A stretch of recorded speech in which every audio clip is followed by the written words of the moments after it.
Ma'am అనకాపల్లిలో 11 ఏళ్ల minor బాలికను అత్యాచారం చేయడం జరిగింది.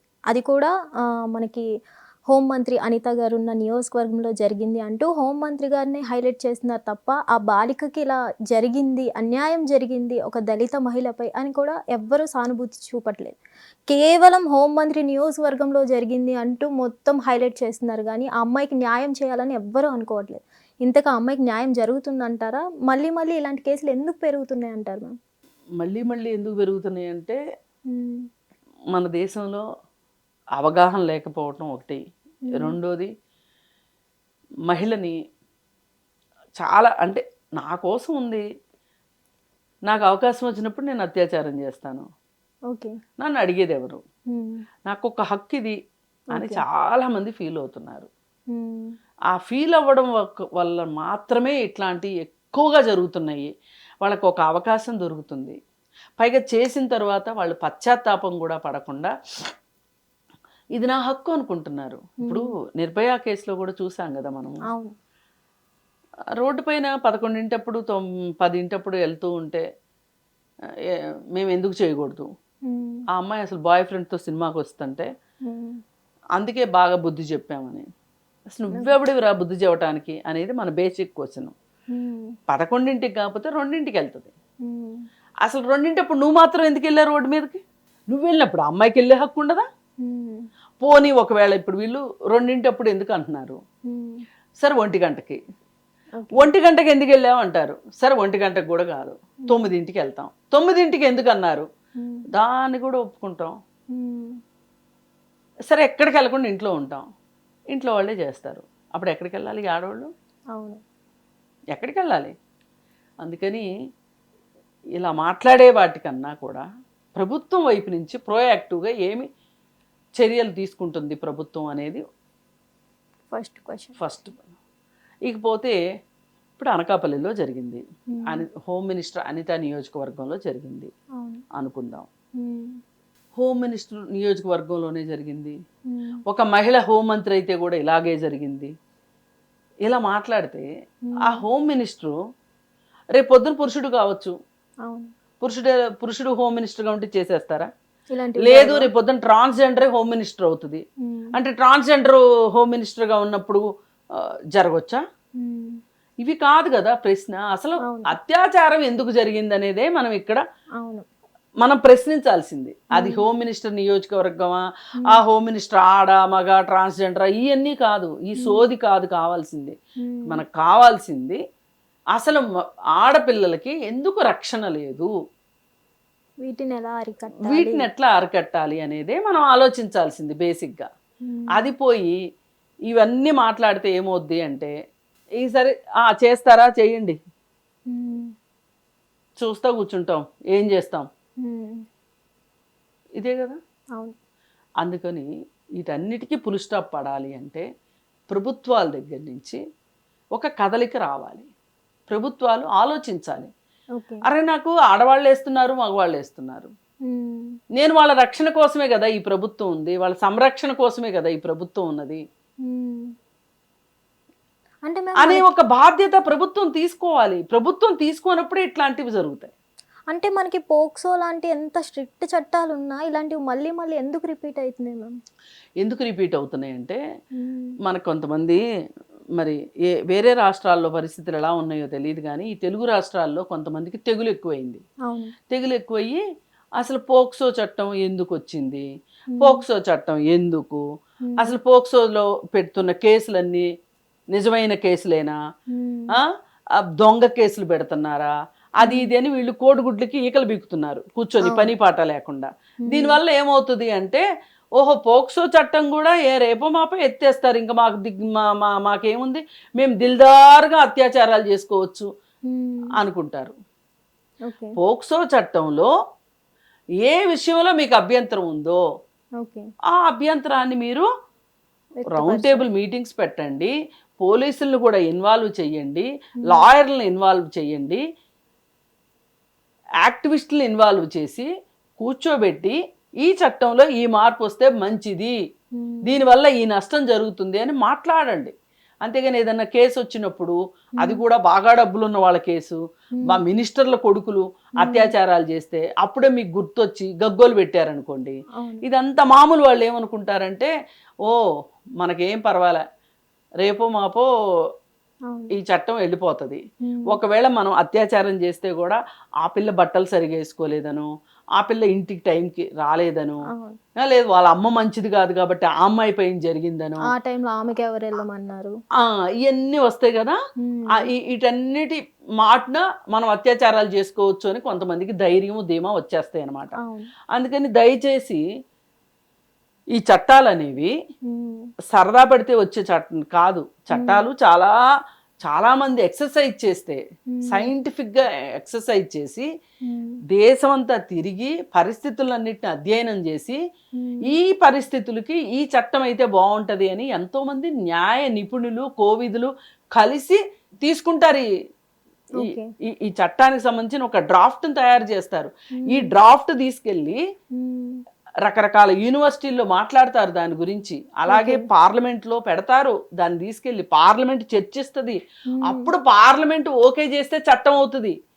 మీరు కెమెరా ముందు కూర్చొని వీడియో చేసినంత ఈజీగా చట్టం రాదు. మరి ఏమి వీళ్ళకి తెగులు వచ్చిందో నాకు అర్థం కావట్లేదు. కానీ పేటీఎం బ్యాచ్లు ఎక్కువైపోయినాయి. ఈ పేటీఎం బ్యాచ్లు ఇట్లాగే మాట్లాడతాయి అన్నమాట. అందుకని దయచేసి మీరు మాట్లాడేది ఏమవుతుంది అని అంటే, మీరు ఇట్లా మాట్లాడేది ఆపండి దయచేసి. ఆపకపోతే ఏం జరుగుతుంది అంటే, అత్యాచారాలు చేయాలనుకునే వాళ్ళకి ఇంకాస్త మీరు ఎంకరేజ్ చేసినట్టు అవుతుంది. ఈ సమస్య, ఈ అత్యాచారాలు ఆగాలా వద్దా? ఏ మహిళ అయినా వెళ్ళి నన్ను అత్యాచారం చేయండి అని అడుగుతుందా? అవకాశం దొరికితే అత్యాచారం చేద్దాము అని చెప్పి మగవాడు ఆలోచిస్తాడు తప్పితే ఏ స్త్రీ అయినా అత్యాచారానికి రెడీగా కూర్చుని ఉంటుందా? లేదు కదా. మరి అలాంటప్పుడు వాళ్ళు వచ్చి చేస్తున్నారు అన్నప్పుడు వాళ్ళని భయపెట్టాల్సిన అవసరం ఉందా లేదా? భయమో భక్తో చట్టమో రూల్ బుక్కో ఏదో ఒకటి, లేకపోతే ఎన్ని కాదు అంటే జైలో ఏదో ఒకటి వాళ్ళని ఆపే శక్తి ఒకటి కావాలి కదా. మనం అందరం కలిసి ఆపే శక్తిగా అవ్వాల్సిందే తప్పితే చెయ్యండి రా బాబు అత్యాచారాలు అన్నట్లుంటే మంచిదా? మీరు అన్నట్టు మ్యామ్, ఆపే శక్తి అంటే పోక్సో కన్నా బెటర్ కేసు ఇంకేమైనా చట్టం వస్తుందంట? అసలు అంతకంటే మంచి చట్టం ఉంటే ఈ పాటికి వచ్చేది కదా. ఓకే, ఇప్పుడు ఆ చట్టంలో నేరం చేసిన వాడికి శిక్ష పడుతుంది కానీ నేరం చేయని వాడికి శిక్ష ఎట్లా పడుతుంది? ఇప్పుడు చర్చ అంతా చుట్టూ తిరుగుతుంది కదా. ఇప్పుడు భగీరథ అనే వ్యక్తి చాలా మంచివాడు, మీ దృష్టిలో చాలా మంచివాడు అయితే, ఈ అమ్మాయి చాలా అతను ఎంతో మంచివాడు నిగ్రహ శక్తి కలిగిన వాడు అయితే కూడా ఆ బాలుడు ఈ మహిళ వెళ్ళి, ఈ 17 ఏళ్ల మహిళ వెళ్ళి ఆ 24 ఏళ్ల బాలుడిని మాయ చేసి అతన్ని హనీ ట్రాప్ చేసి అత్యాచారం చేయించుకుంది. ఇదే కదా వీళ్ళు చెప్పేది. పోనీ ఈ బాలుడికి ఏమన్నా బ్యాక్గ్రౌండ్ స్టోరీ ఉందా? వీళ్ళ దృష్టిలో లేదు. కానీ ప్రపంచం అందరి దృష్టిలో ఈ బాలుడికి బ్యాక్గ్రౌండ్ స్టోరీ చాలా పెద్దదే ఉంది. కనిపించిన వాళ్ళల్లా కొట్టేది, కనిపించిన వాళ్ళల్లా తిట్టేది, తన అహంభావం చూపించుకునేది అన్నీ ఉన్నాయి. ఇప్పుడు ఈ అమ్మాయి తప్పుడు కేసు పెట్టింది అనుకుందాం. పోనీ ఆ కొట్టినోడు ఎవడు? ఆ బగీగాడు ఎవరన్నా 2-3 బగీలు ఉన్నాయి ఈ దేశంలో? లేదు ఈ రాష్ట్రంలో ఆ సెంట్రల్ మినిస్టర్కి ఏమన్నా బగి రకరకాల పేర్లతో ఉన్న కొడుకులు ఉన్నారా? ఉన్నది ఒకడే కదా కొడుకు. మరి మీకేం పోయే కాలం వచ్చింది? మీరు ఎందుకు ఇట్లా వాడిని వెనకేసుకొస్తున్నారు? అందుకని మీరు వాడిని వెనకేసుకు రావడం ఆపండి. కొంచెం పెద్దవాళ్ళనే ఈ చట్టం మీద రాళ్ళు వేయడం ఆపండి. ఈ చట్టం వల్ల ఎంతో కొంత మైనర్ బాలికలకి న్యాయం జరుగుతుంది. ఎంతమంది మైనర్ బాలికలు కేసులు పెట్టగలుగుతారండి? అసలు మైనర్ బాలికలకి కేసులు పెట్టగలిగే అవకాశం ఎక్కడుంటుంది? మీరు తీయండి. మొన్న ఒక రోజు నేను ఛాలెంజ్ చేశా. ఏంటి అంటే, మన భరోసా వాళ్ళు ఒక నివేదికను బయట పెట్టారు. అది ఏంటి అంటే, హైదరాబాద్లో జనవరి నుంచి ఇప్పటి వరకు 409 పోక్సో కేసులు నమోదైనాయి. ఈ 409 కేసులు భరోసా సెంటర్కి వెళ్తే మీకు వివరాలు ఇస్తారు. ఓకే. వీటిల్లో కావాలని పెట్టినవి ఏంటి, మోసంతో పెట్టినవి ఏంటి, వాస్తవంగా జరిగితేనే పెట్టినవి ఏంటి, మీరు లెక్క తీయండి. వెళ్ళి బాధితులతో మాట్లాడండి. పోనీ మీకు అంతా సరదాగా ఉంటే ఎవరి మీద అయితే నిందితులుగా నేరం మోపబడుతున్నారో వాళ్ళతో వెళ్ళి మాట్లాడండి. వాళ్ళంతా నోట్లో ఏళ్ళు పెడితే కొరకలేని వాళ్ళ, వాళ్ళు ఎవరో ఏంటో, ఏ వయసు వాళ్ళో ఏంటో చూడండి ఒక్కసారి. ఈ కేసులు కూడా ఏ తరగతుల నుంచి కేసులు వస్తున్నాయో చూడండి. ఇప్పుడు తిండికి లేని ఒక మహిళ హాస్టల్లో చదివించుకుంటుంది పిల్లని. ఆ పిల్ల పైన ఆ హాస్టల్కి వచ్చి నా వార్డెన్ కొడుకో, లేకపోతే పాఠాలు చెప్పడానికి వచ్చిన మాస్టరో, బాత్రూములు గడగటానికి వచ్చిన బాత్రూమ్ క్లీనరో ఎవరో ఒకళ్ళు అత్యాచారం చేశారు. ఈ ముగ్గురు పైన కేసు పెట్టడానికి ఆ తల్లికి ఉన్న సత్తా ఏంటి చెప్పండి? అసలు నిజంగా కేసులు పెట్టగలిగేంత సత్తా ఉన్న మహిళలే అయితే వాళ్ళు అసలు ఈ ఫ్రీ హాస్టల్స్లో ఎందుకు పెడతారు? ఆలోచించాలి కదా. మనం కూడా కొంచెం హృదయంతో ఆలోచించాలండి. అన్ని మెదడుతో ఆలోచిస్తే అయ్యే పనులు కాదు. హృదయం ఉండాలి మనకి ఆలోచించాలి అంటే. ఇప్పుడు మీద కేసు పెట్టిన వాళ్ళు అవతల వాళ్ళు డబ్బులు ఉన్నవాళ్ళు అని చెప్తున్నారు. నిజమే అనుకుందాం, డబ్బులు ఉన్నవాళ్ళు కాబట్టి వాళ్ళు జరిగిన దానికి జరిగినట్టు కేసు పెట్టారు. అదే పేదోళ్ళు అయితే ఈ పాటికి చచ్చిపోవటమో, లేకపోతే వీళ్ళు ఎంతో కొంత చాటుమాటుగా డబ్బులు ఇస్తే డబ్బులు తీసుకుని వెళ్ళిపోవటమో జరిగి ఉండేది. కొన్ని పూర్తిగా బయటికి రావు. జరిగే వాటిల్లో చాలా రిపోర్ట్ కావు. అందుకని మీరు అడిగారు కాబట్టి చెప్తున్నా. పోక్సో చట్టం కంటే ఇంకా ఏమన్నా, అసలు ఈ వచ్చిన చట్టాన్ని తీసేస్తున్నాము అని అంటే ఇంకా రాబోయే చట్టం సంగతి ఎవరండి తీసుకొచ్చేది? పైగా ఈ పోక్సో చట్టం 2013లో వచ్చింది. 2013లో వస్తే బీజేపీ గవర్నమెంట్ వచ్చిన తర్వాత అబ్బెబ్బెబ్బెబ్బే దాని ఘాట్ ఇంకా సరిపోవట్లేదు. అసలు ఎవరైతే చిన్నపిల్లల పైన అత్యాచారం చేస్తారో వాళ్ళని చంపే, వాళ్ళకి ఉరిశిక్షలే అని చెప్పి వాళ్ళు ఖాయం చేశారు. అందుకని పోక్సో చట్టం దుర్వినియోగం అవుతుందని కానీ, ఈ చట్టాన్ని అడ్డం పెట్టుకుని కొంతమంది దొంగ కేసులు పెడుతున్నారని కానీ మాట్లాడకండి. నిజంగా మీ దగ్గర ఆ డేటా ఏదన్నా ఉంటే ప్రెస్కి రిలీజ్ చేయండి. చూడండి, ఇన్ని పోక్సో కేసులు పెట్టారు, ఈ కేసుల్లో అసలు నేరం లేని కేసులే చాలా ఉన్నాయి, చట్టం ఉంది కదా అని అన్యాయంగా పెడుతున్నారు అని చెప్పి మీరు ఏదైనా చెప్పండి బయట ప్రపంచానికి. ఏదైనా ప్రపంచానికి తెలియజేయవలసిందేగా. ఆ జవాబుదారీతనం అయితే ఉంది కదా. మనం అంటూ మాట్లాడుతున్నాము అంటే బేస్ లేకుండా మాట్లాడితే ఎట్లా? ఇప్పుడు మీరున్నారు, మీరు ఒక ప్రశ్న వేస్తారు, నేను ఒక సమాధానం చెప్తా. ఇప్పుడు మీ ప్రశ్న కన్నా నా సమాధానం, మీరు ప్రశ్న ఎలా అన్నా వేయండి, తప్పేయండి ఒప్పేయండి, ఎలా అన్నా వేయండి, నా సమాధానం బాధ్యతాయుతంగా ఉండాలి. మీరు బాధ్యతారాహిత్యంతో ప్రశ్నించినా నేను బాధ్యతాయుతంగా సమాధానం చెప్పాలి. ఇది జరగవలసింది.